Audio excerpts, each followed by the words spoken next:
Michael Anthony is one of the 5 best rock and roll bassists in the world. That's something every bass player will tell you. Anyone who plays music will tell you that. Pay attention to him play the circle. It was called 4, so he's not going to boom, boom, boom, boom, boom, boom, boom. Michael Anthony finally tells the story that no one else has about his time in the band and his complicated relationship with Eddie Van Halen. After decades of silence, he opens up and tells fans stories they've never heard before. We're going to talk about the events, songs, and discoveries that turned everything from nothing to fame. His story starts a long way from the bright stages and loud crowds he would one day perform in front of. Because of a job move, his family had to leave Chicago when he was young. He was able to do more after the move. There were lots of young musicians, small bands, and people who just liked making music in their spare time in California. Michael grew up in a normal home where there was music all the time.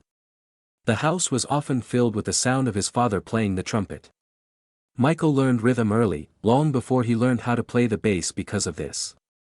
At first, he did what his father did and learned how to play the trumpet. He learned how to be disciplined, control his breath, keep time, and listen to other players carefully. He didn't keep playing the trumpet, but those lessons helped him for the rest of his life. He stood out as a bassist because he knew how to time things and pay attention. He knew how to support a band, how to fit in with the drums, and how to give the band strength without making the other instruments sound weak.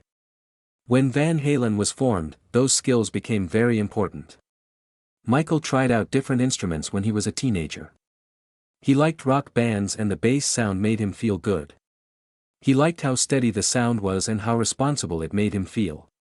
It wasn't a fancy instrument, but it was very important. He worked out for hours, learning how to play with a drummer and make clean lines. During this time, his natural voice also got better. His tone was high and strong, and it could cut through loud music. This sound became one of Van Halen's trademarks. He started playing in local bands when he was in high school. Snake was the name of one of his early groups. They did small shows at parties, school events, and other places. These shows were easy, but they made him feel good about himself.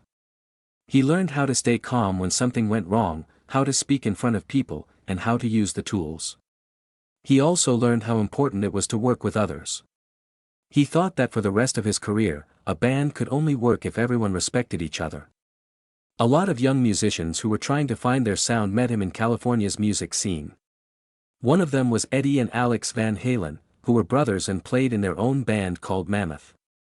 Michael met them for the first time at a high school event where both bands played. That night, Mammoth was having trouble with their gear, so Michael lent them his PA system to help. Eddie and Alex didn't forget that small act of kindness. Later, when their bassist quit, they asked Michael to try out. When they played together, something worked. Their styles just work. Eddie on guitar, Alex on drums, and Michael on bass all played together to make a strong and well-balanced sound. His voice made the band sound even better by adding a new layer. He became a permanent member because the connection was so strong. This was the start of Van Halen. Fame, fights, success, and heartbreak were all things that happened afterward. Built on these early years to become the steady player who kept the band together when things got tough. The early days of Van Halen get even more intense from here on out. This is the night that changed everything. It all began with a simple moment at a high school event in the area where Michael Anthony first met the rest of Van Halen. Michael was in his band at the time. Snake, Eddie, and Alex Van Halen were all in a band called Mammoth. They were all unknown. In California's busy music scene, they were just young musicians trying to get gigs, build a fan base, and make enough noise to be heard. While these school shows were small and often a mess, they were important to local bands that wanted to play anywhere they could. Their paths crossed that night, and Mammoth had a big problem. Their vocals needed their PA system, which stopped working all of a sudden. They couldn't do it without it. Jake and Alex tried to fix it, but it didn't work. Because shows like this were important to them, they were angry and worried. They wanted each show to be important. Michael saw what was going on and helped. He offered to let Mammoth use the PA system that his band had that worked. It was just a friendly act that wasn't planned or strategic. He only wanted everything to go well that night. The two of them will never forget that moment. They were grateful that Michael helped them without being asked. It told them something about who he was. The brothers talked to Michael more after the show and kept in touch with him. They didn't know at the time that this small action would lead to a big change in their lives. They were just two young musicians who wanted to help each other. Not long after that, Mammoth's bassist quit the band. Alex needed a new person he could trust. Two things that made Michael stand out were his musical skills and how he behaved at that high school event. They asked him to try out. Michael agreed. Despite not knowing what to expect. He brought not only his bass to the audition, but also the steady attitude that had already made them like him. The audition led to a match right away. When they played together, Michael's steady bass lines, Alex's powerful drumming, and Eddie's unique guitar style made a sound that was strong and full. The high harmony in Michael's voice made their music even better. Everyone agreed that this lineup worked by the end of the session. Soon after he officially joined the band, they changed their name to Van Halen. One night, a show that was supposed to be just another local gig turned into one of the most important events in rock history. A broken PA system and Michael's simple offer connected their lives in a way that none of them saw coming. What began as a friendly act turned into one of the most popular rock groups ever. Stay put. Because the rise that came after this shows how quickly things changed once the band got together. Hidden band secrets, Van Halen came out of nowhere and made a lot of noise. Everything changed for the band after their first album came out in 1978. Tracks like Eruption and Running with the Devil showed how good Eddie Van Halen was and brought the band to the public's attention. The band went from playing in small clubs to big venues that were packed to the brim. They worked and lived differently after becoming famous. They changed how they talked to each other too. The band looked tight and fun when they were on stage.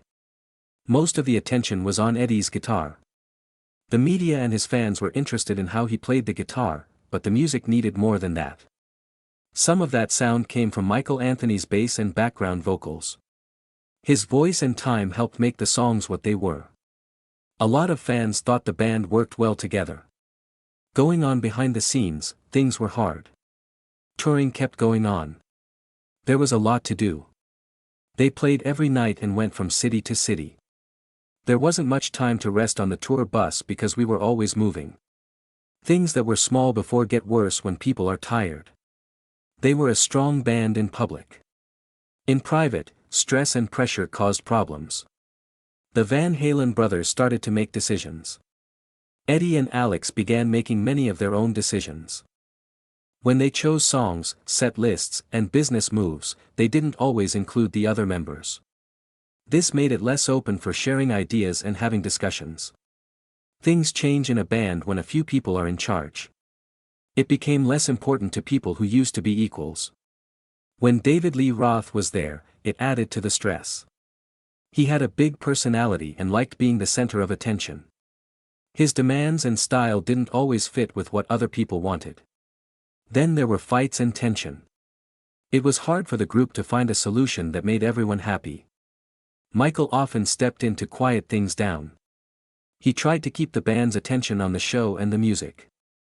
He wanted the friends to play together for a while longer. Having to deal with money and contracts added more stress. The band's wealth raised the stakes. It became clearer who did what and how much they were paid. Talks about credits, royalties, and contracts went from being light-hearted to being about important things. Most of the time, those talks took place in front of lawyers and managers. When people didn't feel like they were part of those discussions, trust began to break down. This change was summed up in the years 1984. The album 1984 was a huge hit for the band. There were big shows with lots of people. But for a while now, it had been getting harder to make decisions about business and creative control. The members felt different ways toward each other after those changes. Michael played more and tried to keep things together. Even though he saw the group move away from the simple days of working together. They had money, fans, and stage time because of their fame. It also made everyday life harder and made it harder to work together. The public saw a band that did well. In the private reality, members had to make tougher decisions, share less control, and grow farther apart. Michael stayed true to his beliefs and kept working, but there were real holes in the story. Getting bigger. We're going to take a close look at the event that changed Michael's life and the band for good next. Millions were signed away. Van Halen were at the top of their game in 1984. Hits from their 1984 album included Jump, Panama, and Hot for Teacher. The band was making a lot of money, fame, and attention. They were selling out stadiums. Behind the scenes, though, things were not quite as good as they seemed. Michael Anthony had been a strong and loyal member of the band from the start. He was about to go through one of the hardest times in his career. Michael was called backstage one night before a show on the tour. At first, he didn't understand why. Ed and Alex Van Halen, David Lee Roth, and their manager, Noel Monk, were waiting for him. They told him it was a new contract and gave him a stack of papers. There wasn't a lawyer there. There wasn't any real talk. In the end, Michael said he had no idea what the meeting was about until he got there. He was told to sign and that the tour would end if he didn't. Michael was devastated by the new deal. It took away the credit for writing the song. Nobody would know that he was part of the writing team for songs that he had helped write. His royalties were cut by a lot, even for songs that were already out there. The bass lines, harmonies, and parts that helped Eddie's guitar shine were all things he had done to help the band's sound become unique, but they were all suddenly left out of the contract. It was a huge surprise for Michael. For years, he worked with them to build the band and shared the work and the music. He was now being shut out of something he helped make.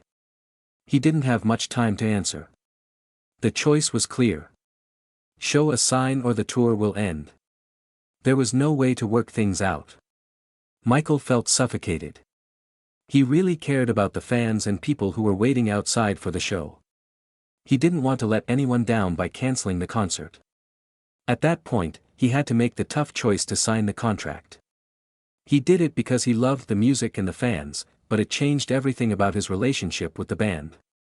Afterwards, Michael's manager Noel Monk wrote that what took place was one of the cruelest things he had ever seen in the rock world. Michael didn't argue, even though he was shocked and angry. He didn't get angry and leave. When he got on stage, he gave one of the best shows of his life. He felt something change inside, though.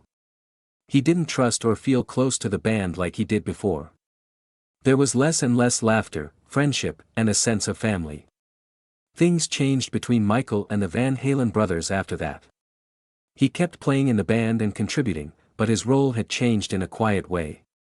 As the band's popularity grew, he quietly lost out, and he kept a secret burden with him for years. Next, we'll look at how Michael dealt with new challenges and changes behind the scenes while working with Sammy Hagar in the band. Pushed out in silence. He took over as lead singer after David Lee Roth left Van Halen in 1985. It looked like a new start at first. Hagar changed the band's mood and sound by adding a new voice. Fans were happy, and the band had another chance to get bigger. Michael Anthony, who had been loyal through all the tests before, hoped that things would get back to normal. There was hope for a short time that the band could work better and that friendships could get better. The new band played good music together. Van Halen's album 5150 from 1986 was a big hit. It had songs that showed a softer, more melodic side of the band. It was still important to have Michael's harmonies and bass to keep the music together. Michael and Hagar got along great on stage. Their shows were full of life. Fans liked how energetic and tight the sound they made was. Michael still felt proud when he played and contributed to music that people liked. Even with this good news, cracks kept getting bigger. Eddie and Alex Van Halen were still in charge of most of the decisions. The brothers made all the decisions, like which songs to play and when to perform, without Michael or Hagar present. Michael didn't say anything, but Sammy sometimes pushed back and disagreed. He knew that fights often only made things worse because he had seen so many of them. His attention was instead on playing and quietly helping the band. Michael sometimes felt left out during recording sessions. He would hear Eddie say, "Don't worry about the bass, I'll take care of it." Michael had a hard time with this. He had been a key member of the band for years. He was now being left out of parts of the music that he had always helped make. Eddie played bass on some albums himself. As asked, Michael stayed in the studio and played. He kept the peace even though it hurt him. Soon, the happiness of music was mixed with anger and sadness. Many more problems came up in the 1990s. Eddie started drinking more, and the studio sessions went on and on. It was hard to wait for other people to show up or for the recording to start. The members no longer get along as well as they used to. After the shows, Michael stopped hanging out with Eddie in other ways. There were no happy hours, bar nights, or conversations outside of work. Slowly, the friendship that started out with trust and fun went away. During this time, the band had a lot of success, but Michael's role and emotional connection were becoming less important. He watched the group he had helped form in silence. He was still loyal, but the happiness and closeness of the early years were gone. He played, put on shows, and kept the music going. But Eddie and his brothers were becoming less close to each other. Next, we'll look at the time when Michael was finally replaced and kicked out, which shows how bad the personal and professional split had become. Blood took its place. Van Halen had gone through a lot of changes by the early 2000s. The band was mostly quiet. After Sammy Hagar left and reunions with David Lee Roth fell through, Michael Anthony, who had been a part of the band for decades and helped make it sound good and stay together, was now on the outside. He wasn't really fired. Not a single call, explanation, or goodbye was made. The weeks turned into months, and the months into years. He waited, hoping to hear from them, but they didn't come. There was a deep silence. It was no longer just about the band or the music. That sense of family, friendship, and trust had been taken away in a quiet way. There was a brief time of hope in 2004. Samuel Hagar called Michael to let him know that a reunion tour was being planned. Michael was very happy. At first, it looked like a chance to go back, to get back in touch with the band, and maybe fix some of the broken relationships. But the truth was harsh. When Michael got the tour contract, he saw that his part had been greatly reduced. He lost some of his pay and was no longer seen as a partner. It felt like he was a hired musician instead of the co-founder he had always been. He still agreed to join, though. He wanted the fans to hear everything that Van Halen had to offer. He was willing to go through pain to do what was best for the music. The tour itself was tough. Due to drinking too much again, Eddie Van Halen's behavior was all over the place. Some shows were great, while others were a mess. Michael thought he was playing with the ghost of a friend he used to have. Eddie and I didn't talk or connect very often. The bond that began many years ago, the one that had helped them through their first tours and recordings, seemed broken beyond repair.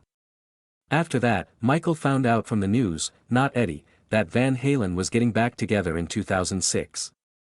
David Lee Roth was back this time, but Michael would not be there. Wolfgang Van Halen, Eddie's teenage son, took his place. For me, the news was both painful at work and in a very personal way. After years of hard work with the band, Michael felt like he was taken out of a story he helped write. He never said bad things about Wolfgang and never put the blame on him. But when his old bandmate's child took his place, the breakup was final and undeniable. When Eddie died in 2020, feelings came to the surface. Like everyone else, Michael learned about the news from the news. There had been no call, no talk, and no last goodbye. Michael broke down in interviews when he talked about the early days. They used to be friends and go on long tours together. Not only did he cry over Eddie's death, but also over the years of silence and the connection that had been lost. Even though everything was wrong, he thought about the time when they were brothers. It didn't matter how long it had been forgotten, that bond could never be broken. We'll next look at how Michael found peace of mind through Wolfgang and the music that had always made him think of Eddie. Peace through music. The year 2020, Eddie Van Halen died. Michael Anthony felt a mix of sadness and thought. For many years, they hadn't talked to each other and their friendship had broken down. Michael and Eddie hadn't talked in years, and they hadn't had a final talk either. Not only a bandmate, but also someone who had been like a brother was lost. It brought up feelings from many years ago. The pain of being left out, having trust broken, and not being able to move on. In spite of this, Michael didn't dislike Eddie or anyone else in the band. He talked about the past in a respectful, calm, and honest way. A few months after Eddie's death, Wolfgang Van Halen, Eddie's son and Michael's replacement in the band, got in touch with him. It was said that Michael always talked about his dad with care and respect, even when he wasn't included. That call was private and from the heart. They remembered Eddie, talked about the music, and thought back to when Van Halen was first formed. Michael said that the conversation was healing and had meaning. He felt connected for the first time in a long time, which helped him end a painful part of his life. Wolfgang's call wasn't meant to get attention or cause trouble. It had to do with real understanding, respect, and carrying on Eddie's legacy through someone who cared. Michael was also calmed down by the music. Even after he left Van Halen, he kept playing in bands with Sammy Hagar, like Chickenfoot and The Circle. He felt closer to the history he had been a part of when he played old Van Halen songs. He felt like every note and chord took him back to the years he had spent with Eddie and the other members. Michael used music as a way to remember, connect with her, and honor the bond they had. It was a private conversation between two people that didn't need words. He could feel Eddie's presence in the music. To feel the joy of making things and performing them again, and to finally accept what had happened without being angry. Michael changed how he thought about the past over time. He understood that saying sorry or making a public statement was not necessary for forgiveness and peace. It took understanding and acceptance for them to get there. He knew that not all friendships are meant to last, but their effects would always be felt. Michael talked about Eddie's early years with him, including the times they laughed together, practiced late at night, and went on their first tours. And how fun it is to play music together. It was those times that he chose to remember, not the fights, broken promises, or painful endings. Because of these memories, the music, and his connection with Wolfgang, Michael felt like he could finally let go of things. At age 70, Michael is thankful for his life. He knows about the broken hearts and betrayals, but he chooses to remember the good times and the music that got through everything. He keeps performing, and each show makes him feel like he has a quiet connection with Eddie. Fans still hear the music they made together, which tells the story better than words ever could. It makes him remember that even though relationships end, the effects they have on people can last a lifetime. His story shows the good and bad parts of being in one of rock's best bands. He kept playing and making art through loyalty, heartbreak, and years of silence. And don't let anger take over. His journey shows us that music and memories can live on even after friendships end and doors shut. Bassist was betrayed. Michael Anthony was the quiet rock star who held Van Halen together. For most of his life, he didn't talk about how he felt. He almost never told the press what was wrong. He thought the music should come first and that the band should keep playing. His life and career were changed by that choice. From the start, he chose to be stable over being in the spotlight. He played the bass and tuned his voice to fit the music. He gave the show a stable bass on stage. His fills became an important part of the band's sound. Off stage, he tried to stop fights and arguments from getting worse. He wished the group would stay together so they could make music. Quiet devotion helped the band in lots of ways.